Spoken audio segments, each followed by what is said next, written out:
எண்ணூர் துறைமுகத்துக்கு அருகே கப்பல்கள் மோதிக்கொண்ட விவகாரத்தால் எரிவாயு நிரப்பாமல் கப்பல்கள் கடலிலேயே இருப்பதால் சமையல் எரிவாயுக்கு தட்டுப்பாடு ஏற்படும் அபாயம் ஏற்பட்டுள்ளது.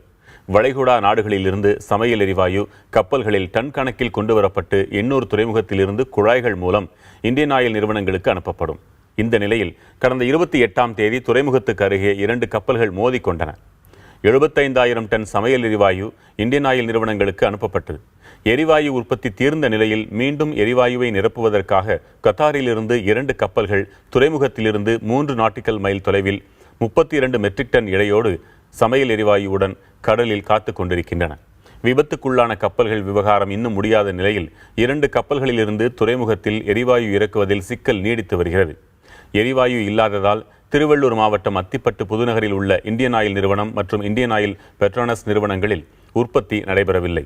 இதனால் சென்னை, காஞ்சிபுரம், திருவள்ளூர், திருவண்ணாமலை, விழுப்புரம் உள்ளிட்ட தமிழகத்தின் பல பகுதிகள் மட்டுமின்றி ஆந்திரா, கர்நாடகா, கேரளா, புதுவை உள்ளிட்ட மாநிலங்களிலும் சமையல் எரிவாயுவுக்கு தட்டுப்பாடு ஏற்படும் அபாயம் ஏற்பட்டுள்ளது.